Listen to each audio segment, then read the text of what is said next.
Hey, do you think that MtG could bring Ante back? Bring Ante cards back? Um, any ones that aren't on the reserve list, reprint the Ante cards? Make new Ante cards?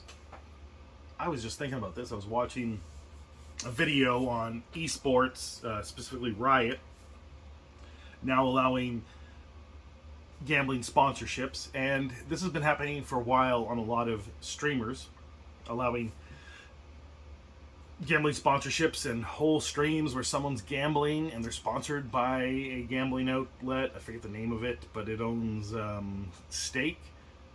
Stake.com, and it owns a streaming thing, and it's entirely almost based around either gambling or people harassing people in the street.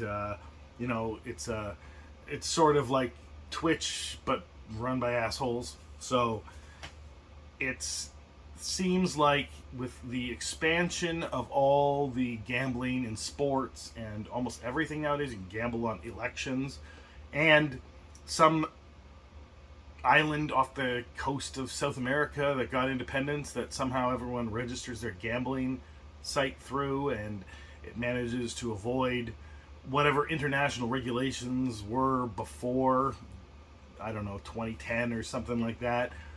And now gambling is ubiquitous, but also seemingly more accepted in society than it was before, or at least no one seems to care that everyone's gambling. And you've got video games now with gambling functions in them, and the people were complaining about like Dungeons and Dragons and Magic the Gathering being on some sort of slot website using their IP, and that's not even the tip of the iceberg. That's like you're on a boat and you see the tip of the iceberg.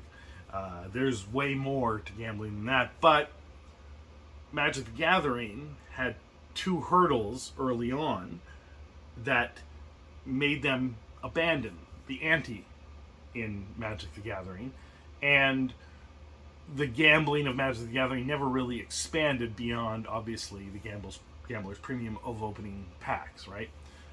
So the one hurdle that they had to get over was that they were seen as promoting gambling by having ante in the game. So that is the main reason they got rid of the gambling, the ante part of it anyway, and never explored gambling further because they didn't want to be labeled as gambling, and they didn't want to possibly be regulated or possibly for it to hurt sales of the game, right? So they wanted to change the perception of the game. That's great. One of the other reasons is I remember playing early on in the game with the ante, and I always hated it. And I think maybe one or two games I actually allowed it. Otherwise, I would just say, I'm not playing for ante. Even if it, you might just pull a basic land. It's still my basic land. I don't want to give it up. All my cards are my cards. I don't want to give them up.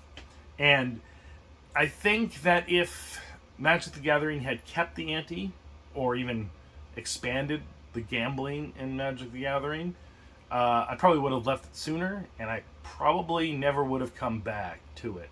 Because while I like cracking packs, and I like that gambling aspect of the game, the actual game being a gamble is not something I'm interested in. If I want to gamble on card games, I would just play poker. That's the only, maybe blackjack, maybe some other. I don't know what baccarat is or how it works. I've seen James Bond movies, but I don't really get it, so I probably wouldn't play that. There's no reason for me to gamble with any collectible card game.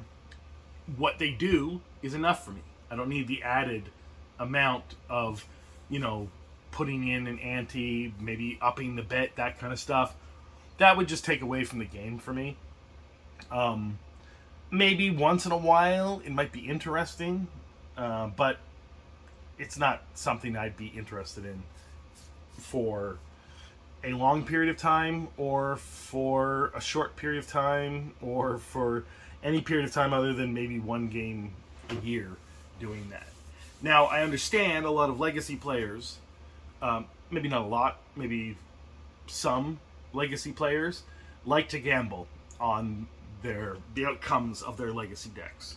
This is something that I've heard, and they like it, so that's great for them. But I don't think that the average Magic player would enjoy it, and I think that it would harm the game, or maybe not harm the game. Maybe it would just change the game, and then the people that are in it for what they're in it for now would move away, and maybe other people would come in and possibly replace them, possibly outnumber them, or maybe that's not true. Maybe we really are in a society where gambling is just a thing that everyone does. And now there are cultures in which that is a thing, maybe a small number of cultures, and that it's been a part of the culture for hundreds of years, thousands of years, and so it's easier to manage. There's less issues with it, but in normal Western culture, it causes huge problems because people can't handle it. It's very much tied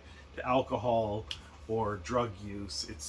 It's like, you got drug use or alcohol. One of them is one or two, probably alcohol, because there's so much alcohol available, and then drug use, and then gambling. Those are kind of the big three. And now that we've just kind of allowed gambling, and I guess to some degree we've allowed drug use, and obviously we've allowed alcohol. So,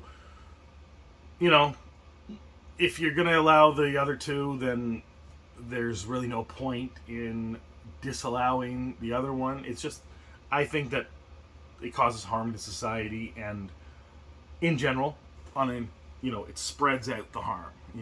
If everyone's doing it. At least when it was illegal almost everywhere in the 90s and before, the people that were affected by gambling were minimized, although they were greatly affected, and it, destroyed families, that kind of stuff. So there's this whole moral quandary, which is why the Ante was abandoned, But now, not everyone views things that way, and maybe it's not a PR problem anymore. So then, Wizards of the Coast just has to address, does it help their sales or does it hurt their sales? And I hope it hurts their sales, because I particularly don't want it. But it's possible that it helps their sales, and it's possible that they come to this realization, and it's possible that it gets implemented. And if that happens, then maybe some of their other stuff ends up with gambling. Because think about it, toys. Some toys have gambling aspects to them. There's basically blind boxes or partial blind boxes. If you don't know what that is, it's like you buy a toy, let's say you see the figure, but then there's like little extra bits that the figure comes with, whether it's weapons or tools or something like that are hidden behind the box, and they are randomized, and if you buy this figure, you'll get a certain number of these things that could come with the figure and not others. Therefore, it entices you to buy multiple of the same figure if you weren't already a collector. And then that kind of turns you into a collector, but it also is a gateway to gambling. Which I guess, yes, obviously, booster packs are a gateway to gambling, but including it in toys and things that, like straight up gambling into toys and things that, younger people will buy, indoctrinates them earlier into this system and makes them more accepting of it later on. But then, there's the argument that if people encounter something earlier, they inoculate themselves and learn how to handle it better, as opposed to when they're an adult and they're encountering it for the first time and they just go hog wild. I'm not sure how much that argument holds up, but that is an argument people make for alcohol, and that's an argument people are now making for gambling. So Hasbro sees toys with little gambling aspects, and obviously they're selling booster packs, and they understand the gambler's premium for that. And then they remember having anti-cards in their game, and they have already licensed off their properties to certain gambling outlets to use the IPs. So it's not a far shot that they might say, have a set that has an ante. And maybe it's an unset to start off with. Like you have an ante, but it's just part of this unset, and they're on cards that don't go in your normal cards. But if we see that, that's them testing the waters. So I guess we'll know if we see some sort of set that's not part of standard modern or any other format, and it's just part of its own thing. We'll know that that's coming, right? And if that sells well, then everything will have that, because that's how Magic operates. That's how companies operate, I guess.